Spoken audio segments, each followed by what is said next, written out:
Hey guys, Jamusomama here with another squad video. This is a different type of squad video, obviously, because this is a 2021 review. Should you buy it? So I'm gonna go over all the stuff in squad. I'm gonna go over the goods, the bads. I have a lot of experience in this game, and I hope it will be a very detailed review. Please consider liking, commenting on how I did in this review. If it's good, bad, let me know.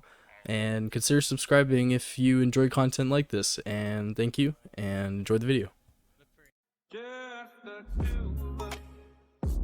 We can make it if we try. The two of us. So obviously I've made a lot of videos on squad if you're new to my channel. My biases are going to shine through in this video. I'm going to go over the good and the bad stuff. So let's first get into the bad stuff. The first not so great thing about this game, if you're, well, it is good, but it can be a deterrent to new players, is tickets. It can be kind of overwhelming to kind of get what's going on in the game. However, I made a video on that if you and it's coming out before this video, so you can watch that. It goes over how tickets work and all that. If you're coming from like a game like Battlefield, you'll be pretty familiar with tickets or Arma. A lot of missions in Arma use tickets if you're going against each other, capping points. So the next not so great thing about this game is definitely the player count. The player count is not great, just because if you go into 3 a.m. Eastern to around 8 a.m. Eastern, the servers aren't that populated. And by servers, I mean North American servers. I know that Germany has quite the server player base, and the reason that so with that, the UK players come over and play in NA a lot. So the player count isn't that great, and this can also bleed into another reason, which we're going to go into right now. So another reason why the player count isn't great and why new players often get deterred from this video game is because the server browser and the way the custom server browser work. Not a lot of people know how to use filters. I recommend these filters if you're new. Hold these up for a couple seconds. Okay. And as you can see, there's a lot of empty servers and there's a lot of full servers. And you can see these plus beside them if you show queues. So, oops. If you show queues. So the plus 15 is a queue. So I should be plus in position 16. So the games can carry on for a long time, especially this one just started, so I could be in here for a very long time. The games usually last around an hour and a half to an hour. However, they can go up to 2 hours long. All depends on ticket loss and everything. Just go back to tickets. Sorry, that was my phone. Another reason why players get deterred is the game modes, is because it's not like it's a well, it is kind of domination style. However, it's not like there's kill confirmed or anything like that if you're coming from Call of Duty or anything. It is advanced and secure, invasion, skirmish, and random advanced and secure. And if you don't know what those are, I recommend watching my ticket video. I go over each one in depth and the ticket loss and everything.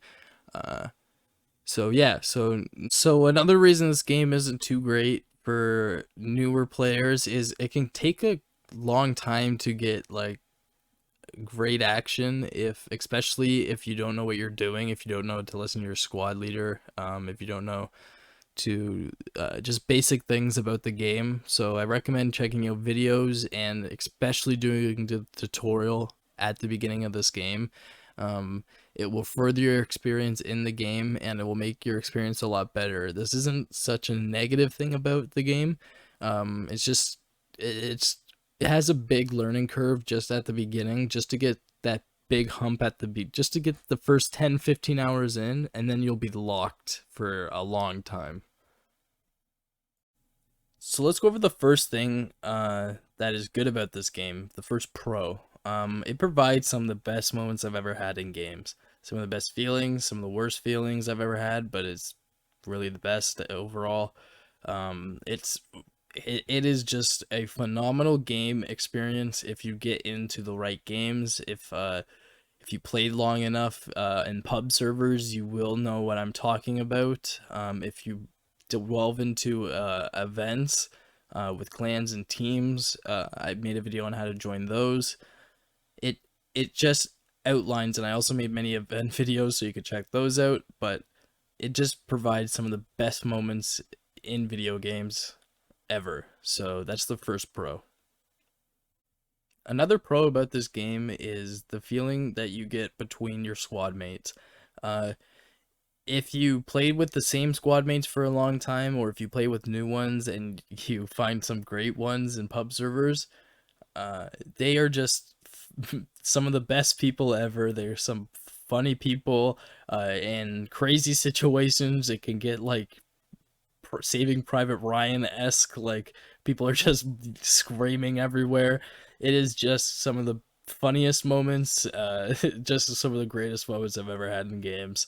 Uh, so yeah, definitely the feeling that you have between your teammates, you definitely feel like you're on a team versus an opposite team, whether you're on the Russian, Canadian, British, U.S. insurgent, militia forces.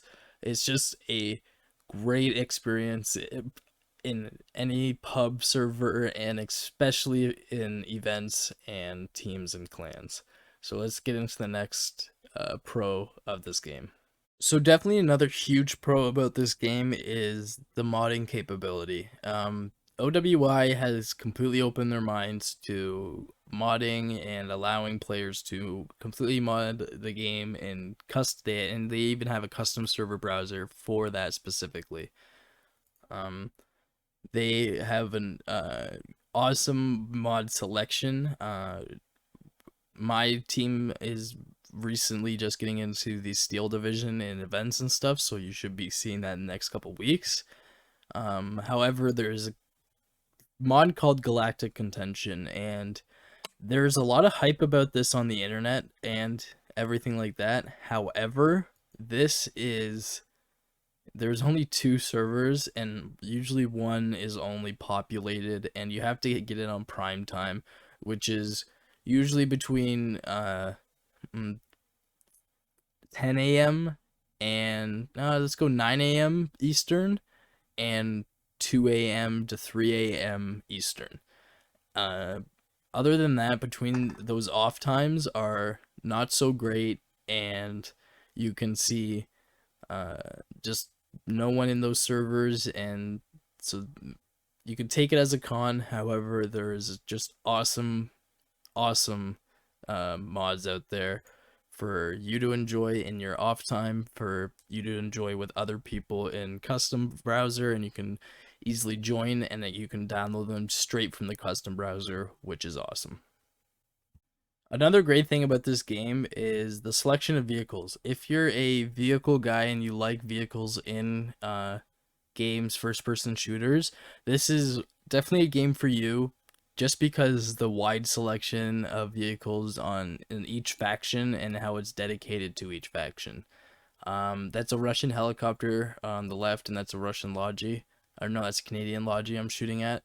So yeah, just it's a great selection of vehicles. There's helicopters in this game. There's all sorts of just crazy, wacky vehicles as well, like not too wacky out of the realm of existence. However, there are hyper realistic vehicles, some of the best vehicles in this game. However, some still have little issues to them. However, they're still working through that, and this game is still a work in progress, so keep that in mind. So yeah, vehicles are great. Okay, so now the question that everyone has pretty much been waiting for. Is this game worth the $60 price tag? So, I would say for the average gamer, it is not worth the $60 price tag. I recommend waiting for a sale when it comes. There's always a sale in the autumn, in the fall, in the the winter sale, summer sale, spring sale on Steam. However, if you are into milsim and you really like FPS and you don't mind kind of waiting around for those awesome moments, it is the game for you. I recommend the $60 price tag. Pick it up right now. However, if you're not that person, I recommend waiting for the sale. So, yeah. I hope you guys enjoyed this video. I hope I covered most things. If you guys have any questions, please list them in the comments about this game. I have a lot of experience. I tried just to come up with stuff that I thought was pros and I thought was cons about this game. So yeah, please like the video and comment any questions that you have down below and I will answer. And please consider subscribing if you guys like this type of content. And thank you, and see you guys soon.